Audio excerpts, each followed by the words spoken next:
Yes, well, as we get older and older, I'm 77 right now.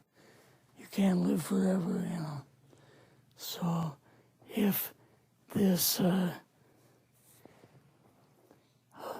procedure I'm going to have to clean the blood doesn't work, then I've got probably a few more months to make it before my kidneys shut down, you know.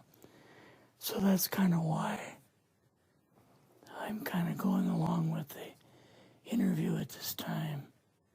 You're seeing that what you went through is just too important for people not to know about. Yeah. Yeah. Can you just, can we start at the beginning with your military career and just walk through what exactly your experiences were?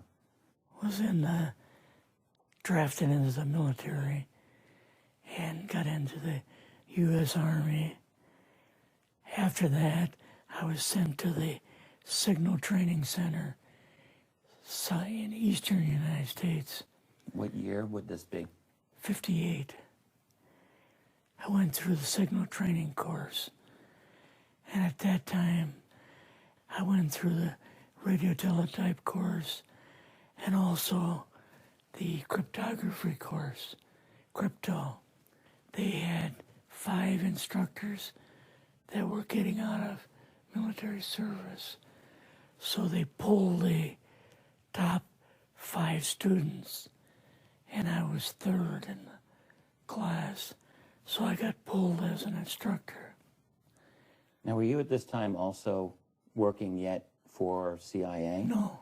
Not yet? No. After one day, my boss came to me, and he said, how would you like to, make some extra money? And I said, oh, money is good. So he explained to me that he could put it through. I would have to get a top secret White House Q clearance for the job, And I thought, boy, must be a pretty exclusive thing, And I said, well, what is this? And he said that I'm director for the CIA for Eastern United States, And I said, oh, I didn't know that. And he said, you weren't supposed to. After about 6 weeks, my security clearance came through, and I got my CIA card. It was an ID card, like a credit card, where I could just go up to the door and slice it, walk right in. And my name at that time, I used a artificial name too. Never used my real name. I started working with him on the project he was on, and that was Project Blue Book, which was kind of partially a fraud. You're saying some of the Blue Book cases were completely fictitious? Yes. But the cases that we got came from, I think it was Fort Belvoir, Maryland. Fort Belvoir? Yeah. And it didn't come from the Pentagon, or it didn't come from CIA headquarters. But we would get reports about a certain sighting that they had in Mexico or Italy or something like that. And then we had people that would follow through on it, that would go out and interview the people to see if they were nutcases or if it was real, So they'd be going overseas frequently? Yeah, I wasn't, but I always stayed statewide. But the people we had working with us from the CIA would do that. We would get like a new report probably a couple times a week.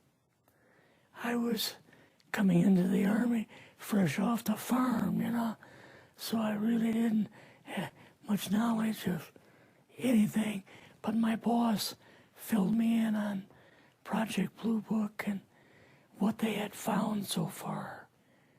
as far as Greys and aliens and the Roswell incident. How did you feel when this first got dumped on you?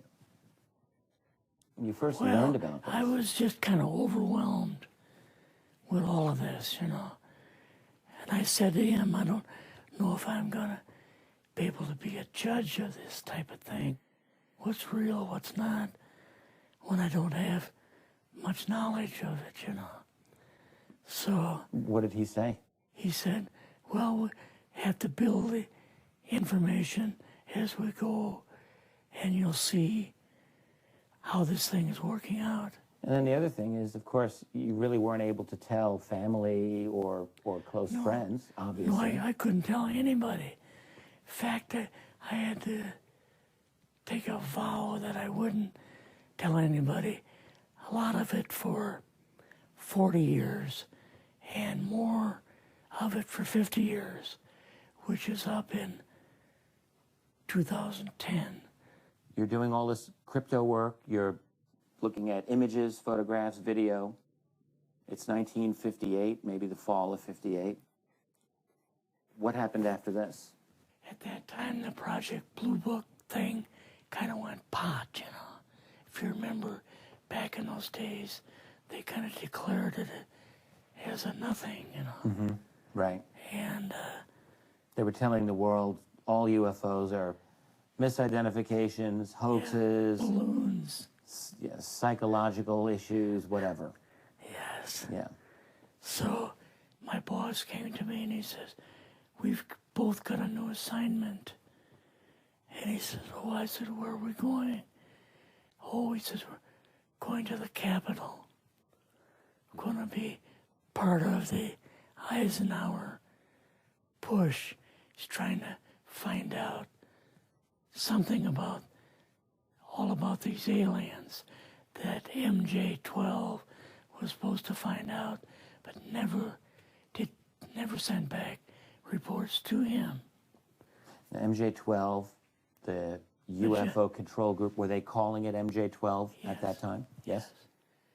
They called us in, went into the Oval Office, and President Eisenhower was there and Nixon, and they said, we called the people in from MJ-12 from Area 51 and S4, but they told us that the government had no jurisdiction over what they were doing. So being a general, past general, you didn't tell them to go to hell without any real good reason, Mm-hmm. So he said, I want you and your boss to fly out there. I want you to give them a personal message. He says, I want you to tell them, whoever is in charge, tell them that to get in, they have this week, coming week, to get into Washington and to report to me. And if they don't, I'm going to get the First Army from Colorado, and we're going to go over, we're going to take the base over. I don't care what kind of classified material you got.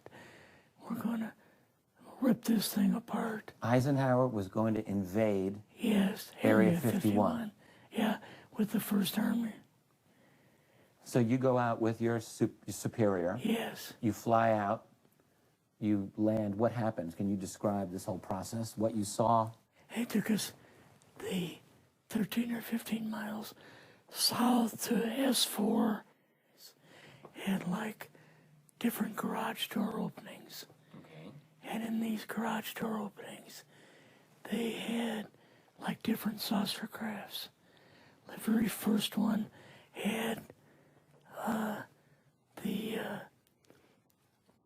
Roswell craft in. It was kind of crashed up, but apparently every alien that was in it died except for a couple.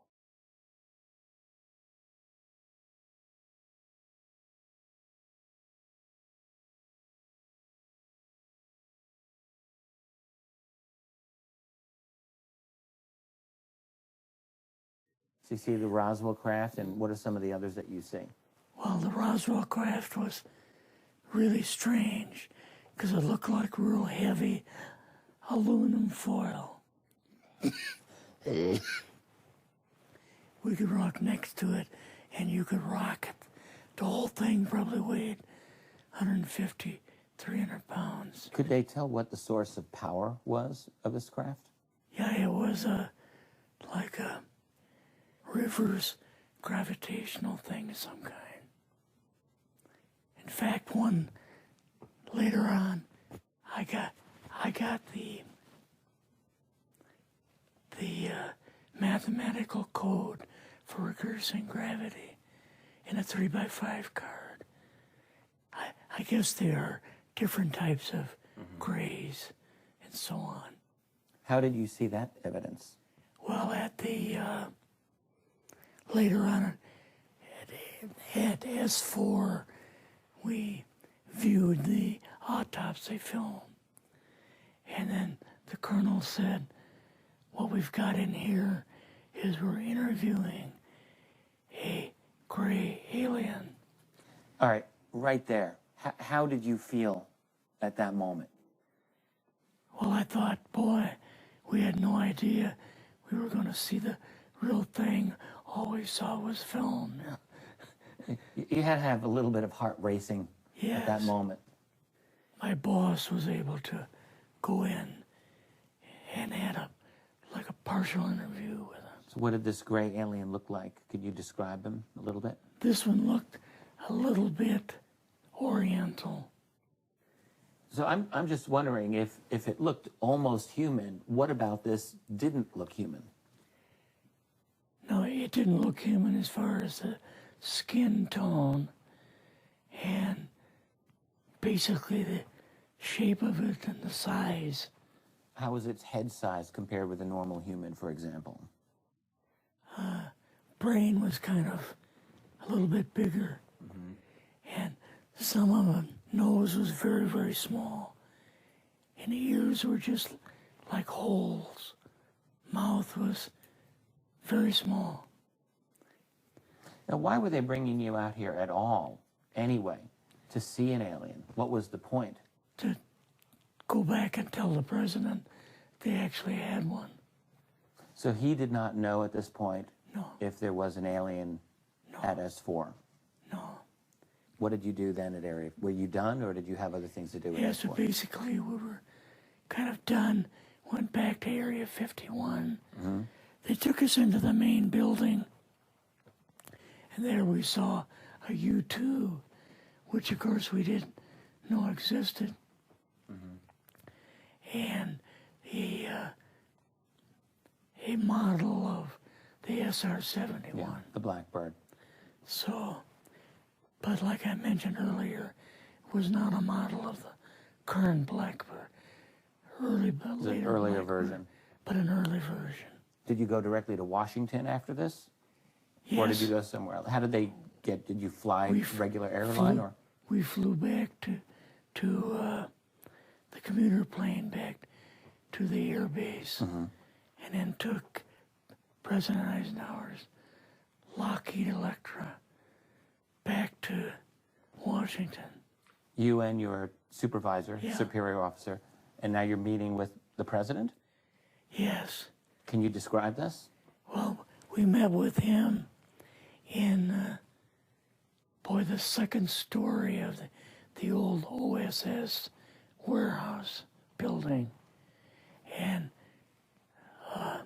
Eisenhower and Nixon were there, and also Hoover was there. So he asked us what was going on, and we told him about the alien and the whole situation, and the black projects and so on, and he was just totally shocked.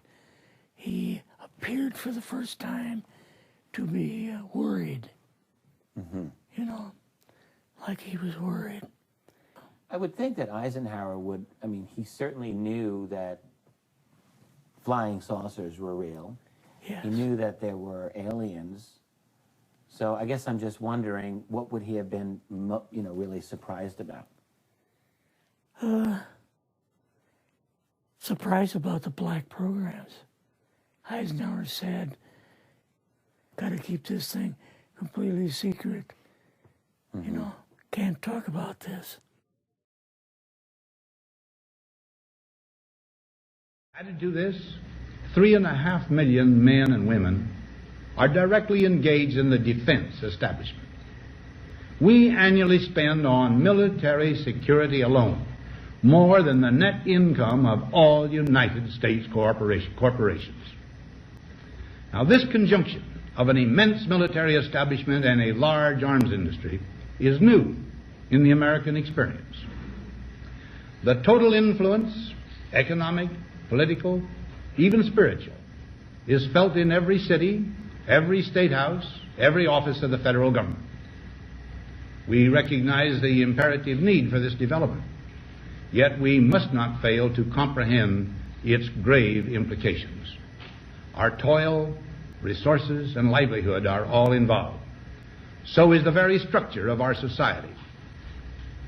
In the councils of government, we must guard against the acquisition of unwarranted influence, whether sought or unsought, by the military-industrial complex. The potential for the disastrous rise of misplaced power exists and will persist. We must never let the weight of this combination endanger our liberties or democratic processes. Your actual name is, the name you grew up with, that was a different name than what you had in the... I never used it in the CIA at all. Now, what about today? You're going on the public record, and this is still sensitive information, even though earlier you talked about, security oaths that maybe expire after a certain period of time. 50 years. But you're still concerned. Linda Moultonow's phone call, her phone was tapped, and they got my phone number, and through the telephone company, they're able to find me, and so on. When they found you, what happened? I was going to a grocery store. Two guys in black suits come out of a black Lincoln town car and came over to see me. And they told me that I'd better not publish anything or talk to Linda about any more things. So at that time, I did, I stopped. That was enough to intimidate you. Yes. Rather remain anonymous. Never show my face on anything. Really, thank you for doing this. Yes, this was, I guess, kind of a good idea because I feel much better having talked about it. I kind of feel like there's a load off my shoulders. Really? Because I had an awful lot of secrets that I had kept over the years.